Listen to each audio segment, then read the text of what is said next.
For the past 2 months, I've been developing a platformer video game called Funkade. I'm going to show you the progress across each prototype version so you can see how the level design started and how I approach making my games. I'm kind of an exception in this field because I write very little about the game mechanics, which isn't very common, but I firmly believe that game feel is something you can't define with words. It depends on the physicality of holding the controller and how it interacts with the reactions of shapes and colors on screen, sound, and vibration. Basically, it should feel like an extension of your mind, not just like pressing a button. For now, the story is pretty simple. You're a kid with a boombox for a head who lost his belongings during a cyber-astral journey that landed him in this so-called city.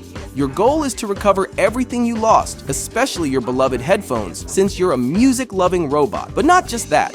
They also help you explore the world and find a way out of this strange place you fell into by accident. That's how the adventure begins in Circuit City, where the main obstacles are high-voltage hazards represented by yellow and blue orbs. The yellow ones cause an electrical overload, making you move uncontrollably for 2 seconds. The blue ones trigger a short circuit, costing you a 1-up and sending you back to the last save point. This is version 0.0. I only compiled it for testing. The game doesn't really work, the jumps are unfair, but this is where I began developing and refining Randy's movement. You can also see that the game's meta mechanics were already present, since the goal is still to recover your tapes and headphones. Tapes are abilities you can acquire to expand Randy's movement options, letting you reach new areas and unlock new zones to search for your belongings. Musical notes already had 2 versions. The single note lets you bounce, and the double one lets you bounce and also gives you a double jump, or refreshes it if you already have the tape.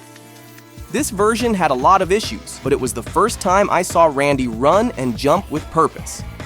Version 0.1 includes part of what Circuit City looks like now, though back then, it was just gray cubes I placed to get a feel for how Randy moves in a larger space. I focused on making each jump fair and pacing the level properly. At the start, you only use 1 button to jump, but the difficulty ramps up as you gain abilities like acrobatics, an air dive that propels you forward so you can reach distant platforms and unlock new abilities. Obstacles in this version were just white balls that electrocuted you. In version 0.2, I added movement to the electrifying orbs, gave them a metallic look, and added a blue glow so they'd stand out. Later changed to yellow in current versions to better fit the electricity theme. I also added a purple orb variant that instantly deletes you from the game on contact. This version had no save points, which made my tester friend's life miserable. Shout out to Octavio Pimienta.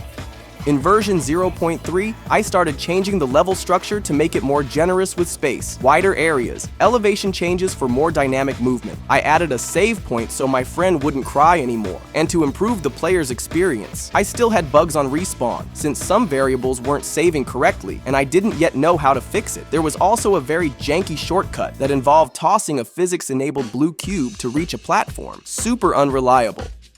Version 0.4 introduced collectibles shaped like glowing balls, just placeholders so there'd be something to pick up. I wasn't sure yet what the environment would be or what you'd collect. Around this time, I also refined a lot of the character movement. Now, when changing direction suddenly, Randy no longer spins instantly. He pauses, takes a step, and then turns, which feels more natural to me.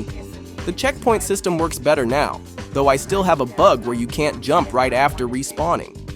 By version 0.5, I had defined the motherboard theme. I added the ugly graffiti painted on walls where you can throw your headphones to stick a sticker on them, creating a reason to revisit earlier areas since you start the game without your headset. Now, the scene had a base motherboard structure with platforms and buildings like computer ports, diodes, and coils that gave the game more visual life. This version also introduced code platforms that disappear on touch and a new collectible, spray paint cans.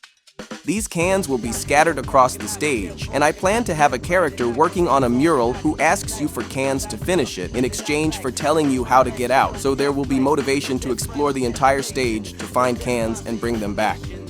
Finally, version 0.6 brought in Pix, an important tutorial character who gives you clues about your objectives. I'm still working on implementing her dialogue. Buttons also appeared in this version, forming the game's first puzzle. It's solved through player observation, using visual clues to hint at the switch's location, encouraging exploration.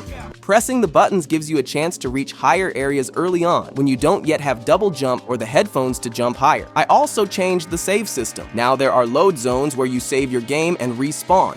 collectibles turned into small cubes I call bits. Currently, there are 64 bits in the scene. I might add more later. I haven't decided yet what they'll be used for, but I'm thinking the player could spend them to upgrade abilities, like unlocking a triple jump or an extra air dive. Now to answer some questions I've seen in the comments. When will the game be finished? The demo will be available in August 2025, so later this year. If you want to play the prototype now, you can subscribe to my Patreon. With the Motherfunker tier, you'll get early access.